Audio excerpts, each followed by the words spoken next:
Quiero cerrar nuestro programa con el candidato a la presidencia por el Partido Independiente, doctor Pablo Mieres. Mieres, bueno, gracias por acompañarnos. Buenas noches. No, gracias a ustedes por la invitación, un gusto. Bueno, ¿es la campaña en la que el Partido Independiente llega mejor posicionado esta? Yo creo que sí, sí lo dicen las encuestas, ¿no? Nosotros hace 5 años, en la elección del 2009, marcábamos mucho menos en la intención de voto y además la sensación que uno tiene de calle es así. ¿Y a qué lo atribuye? Y yo creo que hay méritos propios y también defectos ajenos. Me parece que es una combinación de las dos cosas. Por un lado, nosotros, yo creo que hemos demostrado ya en más de una década de historia seriedad, responsabilidad, coherencia, mantenernos siempre firmes en la misma circunstancia. El mismo hecho de que no haya competencia interna es una señal de unidad, es una señal de que cuando la gente nos vota sabe lo que está votando, sabe quiénes somos. Y eso acumula, ¿no? En el transcurrir del tiempo acumula. Y después hay defectos ajenos. Yo creo que el Frente Amplio ya tiene 10 años de gobierno, prometió mucho y ha quedado en déficit de muchas cosas, particularmente en educación, en seguridad, todos sabemos, pero también en las formas de hacer política, ¿no? Yo creo que el Frente Amplio ofrecía una promesa de cambio en lo que tiene que ver con algunos vicios de la política. ¿Por ejemplo? Y bueno, por ejemplo, hace un par de semanas el vicepresidente de la República salió a los medios de prensa a denunciar que otro sector le estaba comprando un diputado. Bueno, el caso de Lima en Salto, ¿no? Yo qué sé, esa es las cosas peores de la política. Y así exhibidas públicamente, como por ejemplo también la anulación de una elección interna el año pasado por acusaciones de compra de votos, o el manejo que se ha hecho de los entes, que es igual al que hacían los blancos y los colorados. Usar las empresas públicas como plataforma de lanzamiento electoral. Yo creo que esas cosas la gente las ve. ¿En qué caso se ha dado? ¿O en qué caso lo ha advertido, por ejemplo? Bueno, el caso de Sendik es clarísimo, ¿no? Incluso, yo diría, hasta hay una situación un poquito ambigua o irregular desde el punto de vista, no jurídico, pero sí de estilo, que es la propaganda de ANCAP previa al lanzamiento, al hecho de que Sendik renunciara a su cargo. Es el mismo eslogan. Es una publicidad que además no dice nada de ANCAP. Ustedes ven a aquel señor que caminaba y por atrás pasaban los paisajes del país, muy lindo.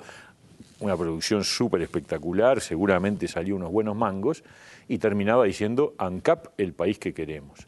Y unas pocas semanas después, Sendik sale al ruedo, y ¿qué dicen los carteles, qué dicen los locales, qué dicen los spots publicitarios? Sendik, el país que queremos. Yo qué sé, si eso no es un uso abusivo de las empresas públicas, está muy cerca de serlo, ¿no? En todo caso, yo me pregunto, ¿cuál es el sentido de esa publicidad? Pero es un defecto viejo. Los partidos tradicionales hacían lo mismo. Lo que pasa es que se esperaba que el frente iba a ser distinto. Entonces esto va acumulando decepciones, va acumulando distancias de mucha gente que apostó por un cambio y que tampoco quiere volver al pasado, porque conoce a los partidos tradicionales. Entonces, ¿cuál es la opción? La opción somos nosotros. Entonces ahí se va gestando un crecimiento que tiene un componente positivo nuestro y un componente de crítica al Frente Amplio y también a los partidos tradicionales, y por ahí nace la opción distinta. Aunque usted sabe que siempre lo meten al Partido Independiente en la misma bolsa de la oposición, ¿no? Yo creo que ahí hay dos tipos bueno, por un lado hubo una declaración muy desgraciada del doctor Vázquez, hablando de la derecha, incluyéndonos. El doctor Vázquez nos conoce hace muchos años, a mí y a los demás dirigentes del partido, y estaba faltando a la verdad de manera muy consciente. Yo creo que además le ofende la inteligencia a la gente, porque la gente sabe que nosotros no somos la derecha. Incluso más, sabe que blancos y colorados no son así totalmente la derecha. Hay sectores la derecha está en los partidos tradicionales, eso no hay duda. La derecha, toda la derecha, está en los partidos tradicionales, aunque los que son de derecha no lo quieran reconocer. Pero hay sectores dentro de los partidos tradicionales que no se podrían calificar de derecha. Pero lo que es claro, nosotros somos un partido de izquierda democrática, somos un partido que tiene un origen muy claro de un tronco socialdemócrata de la lista 99 y un tronco demócrata cristiano, del cual en particular provengo yo, y eso compone el Partido Independiente luego de sus distintas versiones.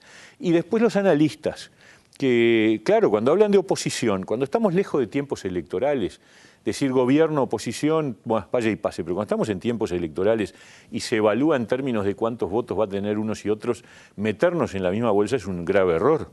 Nosotros no somos más de blancos y nosotros dijimos que no al Partido de la Concertación, que nos habían invitado. y dijimos, no somos parte del bloque de blancos y colorados, tampoco somos parte del Frente Amplio, somos un partido diferente, partido independiente, que tiene sus propias convicciones y su propio programa, y tampoco es cierto lo que ha dicho Vázquez de que acá hay un solo programa. Nosotros tenemos un programa presentado ante Dios y todo el mundo, es decir, lo hemos subido a la página web, lo hemos difundido de manera masiva, o sea que acá hay un programa propio y es el que vamos a poner arriba de la mesa cuando tengamos un poder de decisión que yo creo que la ciudadanía nos va a dar. Ahora, doctor, lo llevo en la hipótesis de una eventual segunda vuelta y lo llevo hasta noviembre. ¿Al Partido Independiente no le va a dar lo mismo que gane el Frente Amplio los partidos tradicionales, entonces? Partido Independiente lo que le va a importar es que ciertas cosas bien concretas, bien específicas, no grandes titulares que cualquiera firma, ¿no? Cambiar la educación, mejorar la seguridad, no. Cosas bien concretas, ¿no? Cosas que tienen que ver con medidas específicas. Bueno, ¿quién esté dispuesto a comprometerse con ellas? Y esa es la clave. Para nosotros el tema es quién va a hacer las cosas que hay que hacer en Uruguay y que no se han hecho. ¿Firmaría un acuerdo programático previo a noviembre? Previo a noviembre seguramente no, porque hasta octubre estamos trabajando para el crecimiento del Partido Independiente. No, pero me refiero a si hay una segunda vuelta. Si hay una segunda vuelta hay que estudiarlo. Yo no puedo hablar por mí, tengo que hablar por el conjunto del partido. Lo que no tengo duda es que el partido va a poner arriba de la mesa propuestas bien concretas y les va a devolver la pelota seguramente a los dos finalistas que no sabemos quiénes son. En todo caso sabemos que uno es Vázquez, pero no sabemos quién es el otro. Bueno, acá está la lista de cosas que el Uruguay necesita que se hagan. ¿Qué compromiso hay de parte de ustedes? Y ahí la respuesta la van a tener ellos. Y si ellos responden positivamente, tendrán el voto de los independientes, y si no, no. Y yo creo que es así como se juega la política en serio. ¿Solamente el voto o la eventualidad de la integración del gabinete? Esa es otra discusión. Esa es la discusión del día después. Ya hay un presidente electo, seguramente no va a tener mayoría absoluta, y por lo tanto va a tener que buscar acuerdos. Y allí hay dos formas de actuar, y yo no estoy adelantando un posicionamiento porque el partido lo tendrá que evaluar, ya ahí con las cartas vistas. Pero hay dos formas. Una es un acuerdo de fondo, una coalición con todas las barbas, digamos, una coalición que implica la coparticipación, el firmar un programa de gobierno común muy a fondo, y el otro es que haya un partido que mantenga, que dé la gobernabilidad, pero desde un rol de control desde el Parlamento. Es decir, votando caso a caso, acordando cada proyecto y controlando al Poder Ejecutivo en el cumplimiento. Uno de esos dos caminos es el que si nosotros tenemos los votos suficientes como para definir mayorías, uno de esos dos caminos es el que tendremos que recorrer. ¿Cuál? Bueno, estamos lejos, todavía ni siquiera están los candidatos de los otros partidos, ¿no es verdad? Entonces falta mucho todavía, mucho terreno por recorrer, pero el Partido Independiente lo que le tiene que garantizar a la gente, y lo puede garantizar porque hay una historia que nos respalda, es que lo que vamos a exigir es el cumplimiento de ciertas cosas que tienen que ver con el cambio en la educación, con el manejo de la economía, con la apertura al mundo, con la reforma del Estado. No en balde elegimos a Conrado Ramos como nuestro candidato a vicepresidente. Conrado representa muchas cosas, pero entre otras representa al tipo más capacitado para llevar adelante una reforma del Estado que es imprescindible si el Uruguay quiere entrar al mundo desarrollado, porque no es posible un país desarrollado con un Estado que mantiene las dificultades, los criterios de funcionamiento antiguos, estas cosas que decíamos recién sobre las empresas públicas, ese manejo medio patrimonial, del reparto de favores, en fin, esas cosas del viejo Estado no pueden convivir con un mundo desarrollado, ¿no? Le vuelvo a preguntar por el gabinete porque usted sabe que en las últimas horas Larrañaga dejó caer la posibilidad incluso que usted forme parte de su gabinete. Bueno, yo ya he dicho que el doctor Larrañaga, con todos los respetos, el doctor Larrañaga primero tiene que ganar la interna, después tendrá que competir y veremos, como para que esté ahora armando gabinete y ofreciendo cargos a terceros. Pero lo que yo quiero decirle con claridad, yo no voy a ser ministro de ningún otro partido, de ningún otro presidente. ¿Y si yo voy a estar en el Senado. ¿Su partido se lo pide? Yo voy a estar en el Senado y voy a liderar una bancada numerosa que va a tener la llave en el Parlamento. Ese es el plan que tiene Pablo Mieres para el futuro político. Y el Partido Independiente va a llevar adelante esa misma línea.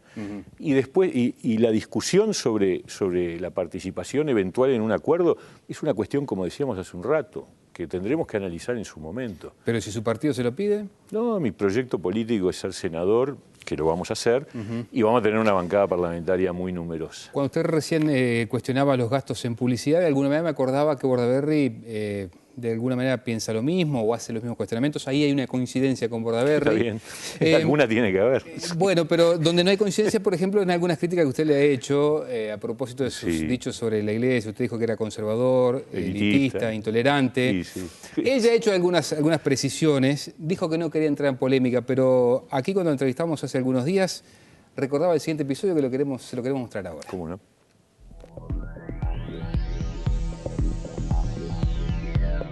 Lo que pasa es que Pablo estaba a favor de la baja de diputabilidad.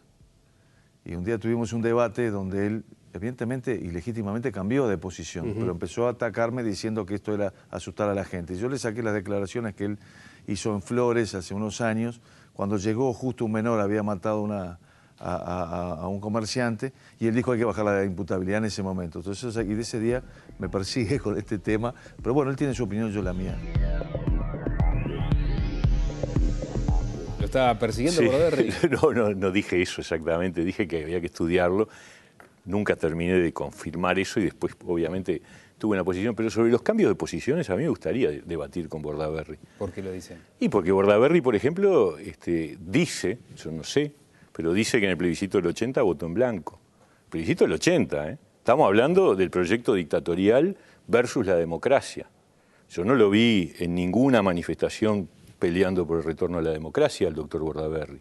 A mí me gustaría discutir sobre los cambios de posiciones, no los míos, los de él, porque hoy saca patente de democrático, pero en los momentos que había que jugarse para devolverle la democracia a este país, cuando la dictadura estaba en pleno, Bordaberry, que tenía edad para votar igual que yo, porque tiene la misma edad que yo, no se la jugó contra el plebiscito autoritario de la dictadura. Entonces vamos a hablar de todo, vamos a hablar a ver cómo son los cambios de posición de algunos. Doctor, gracias por acompañarnos. Un gusto. Amigos, bueno, hasta aquí llegamos. Con muchísimo placer es que lo estamos invitando para el próximo lunes, como siempre, una nueva entrega de Entre Líneas. Que pasen muy bien. Buena semana, ¿eh? Chau, chau.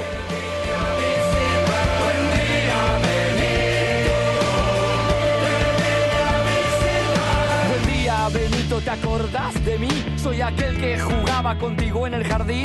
Te he buscado y rastreado, obsesionado para verte. Qué suerte haberte encontrado al fin. ¿Te acordás ahora? Que allá esa casa...